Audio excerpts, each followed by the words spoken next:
அஸ்ஸலாமு அலைக்கும் வரஹ்மத்துல்லாஹி வபரகாத்து. இன்று 31/12/2024 ஒளிபொருந்திய மதீனத்துல் முனவ்வராவிலிருந்து புனித ஹஜ் உம்ரா செய்யக்கூடிய புனித பயணிகளின் கவனத்திற்கு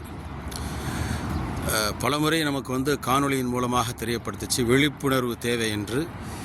தற்சமயம் என்ன நடந்துகிட்டு இருக்குன்னு சொன்னால், உம்ராவுடைய பெயரில் உம்ரா முன்பதிவுன்ற பேரில் ஏமாற்று பெருவழிகளுடைய முன்பதிவுகள் செய்து அவங்கள கொண்டு வந்து ஹாஜிகளுக்கு எந்த ஏற்பாடும் செய்யாமல் நிறைய பேர் பணத்தை செலுத்திட்டு அவங்க கூட்டு வர்றதில் கொடுத்த வாக்கு நிறைவேற்றாமல் திருட்டு வேலைகள் ஈடுபட்டுருக்கிறாங்க. அந்த மாதிரி திருட்டு நபர்களை நம்பி மக்கள் மோசம் போயிடுறாங்க. இது சொல்லி ஆகணுன்றதுக்காக நான் அதை சொல்கிறேன். கட்டணம் கம்மின்ற பேரில் கொடுத்துட்டு ஏமாத்து விழுந்துடுறாங்க. கடந்த சில தினங்களுக்கு முன்பதாக அப்படிப்பட்ட நிகழ்வுகள்லாம் நிறைய நடந்துக்கிட்டு இருக்குது. ஸோ யாரெல்லாம் அந்த மாதிரி ஏமாற்று பேர்வழிகள்கிட்ட சுருக்கமாக சொன்னால் 65,000 ரூபாய் அளவுக்கு யார் முன்பதிவு செஞ்சீங்களோ தயவு செஞ்சு உங்களுடைய பணங்களையும் உங்கள் பாஸ்போர்ட்டுகளையும் வாங்கிடுங்க. இப்போ சமீபத்தில் நடந்துக்கிட்டு இருக்க பணத்தையும் திரும்ப கொடுக்கல, பாஸ்போர்ட்டையும் திரும்ப கொடுக்கல. கம்மி கட்டணம் அப்படின்னு சொல்கிறதுல ஏமாந்துடாதீங்க, ஏமாற்று வழியில் சிக்கிறாதீங்க. எவ்வளோ பெரிய சிரமங்களை உங்களுக்கு ஏற்படுத்துதுன்றதில் கவனமாக இருந்துக்கங்க.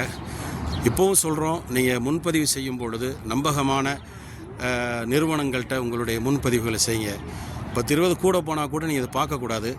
ஏண்டா உங்களுடைய பயணம் உறுதி செய்யப்படணும். உங்களை நம்பிக்கையாக நிறுவனங்கள் நிறைய நிறுவனங்கள் இருக்குது நம்பிக்கை அழைச்சிட்டு உங்களுக்கான பணிவிடைகள் செய்வதற்கு. கம்மி கட்டணத்தில் நீங்கள் பணம் செலுத்தினீங்கன்னா மொத்த பணமும் உங்களுக்கு கண்டிப்பாக நஷ்டமாயிரும் என்றதில் எந்த சந்தேகமும் இல்லை. அதை கண்கூடாக நம்ம சில தினங்கள் பார்த்துக்கிட்டு இருக்கிறோம். அதனால் ரொம்ப கவனமாக முன்னெச்சரிக்கையாக இருக்கணுன்றதை இந்த இடத்துலேருந்து பதிவு செய்கிறேன். அல்லாஹ் யாரெல்லாம் உம்ரா செய்வதற்கு நியத்து செய்து இருக்கிறீங்களோ அல்லாஹ் உங்களுக்கு எல்லா காரியத்தையும் இலகுவாக்கி தரும் துவா செய்கிறேன்.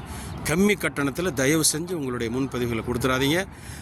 மீண்டும் அதை எச்சரிக்கின்றேன். அஸ்ஸலாமு அலைக்கும் வரஹ்மத்துல்லாஹி வபரகாத்து. குறிப்பாக சார்ந்திருக்கக்கூடிய மஹல்லா இமாம்கள், அந்த இமாம்களை அவங்க கையில் வச்சுக்கிறாங்க. இமாம்கள் மூலம் முன்பதிவு செய்கிறாங்க. பாவம் அந்த இமாம்கள், அவங்களுக்கு வரக்கூடிய வருவாய் சம்பளம் கம்மியாக தான் இருக்கும், எல்லாத்துக்கும் தெரியும் அது. அந்த இமாம்கள் சரி இது ஒரு ஹித்மத் செய்வோன்னு சொல்லி அந்த மாதிரி மக்களுக்கு முன்பதிவுக்காக வாங்கி கொடுத்துறாங்க. அப்படி வாங்கி கொடுத்து பணத்தை செலுத்த முடியாமல் ஏமாத்திட்டு போயிடுறான். நடுவில் இருக்கிற அந்த இமாம்கள் சிக்கிக்கிறாங்க. பாவம் அந்த இமாம்கள். உங்களுக்கும் சொல்கிறேன், நீங்கள் கொஞ்சம் எச்சரிக்கையாக இருங்க. நம்பகமான நிறுவனங்கள்கிட்ட உங்களுடைய முன்பதிவுகளை கொடுங்க. உங்களுடைய பணிகள் எல்லாம் ஏற்றுக்கொள்ளணும். இமாம்கள் பாவம் அவங்களையும் சிக்கலில் விட்டுறாங்க. அதனால் அந்த சப் ஏஜென்ட்டு சொல்லக்கூடிய துணை பிரதிநிதிகள் சொல்கிறாங்கல்ல, அந்த விஷயத்தில் ரொம்ப கவனமாக இருக்கணும். எந்த நிறுவனத்தில் போகிறோம், அந்த நிறுவனம் எப்படின்றதை நீங்கள் ஆய்வு செஞ்சு அதை நீங்கள் முன்பதிவு செய்யுங்க என்ற விஷயத்தையும் பேசிமாம்களுக்கும் மற்ற வழிகாட்டிகளுக்கும் இந்த விஷயத்தை ஒரு முன்னெச்சரிக்கையாக இருந்துக்கங்க அப்படின்றதுக்காக இந்த பதிவை பகிர்கின்றேன். இன்று 31/12/2024 மஸ்ஜிது நபவியிலிருந்து இந்த வளாகத்திலிருந்து இந்த பதிவு வைக்கிறேன். அஸ்ஸலாமு அலைக்கும் வரஹ்மத்துல்லாஹி வபரகாத்துஹு.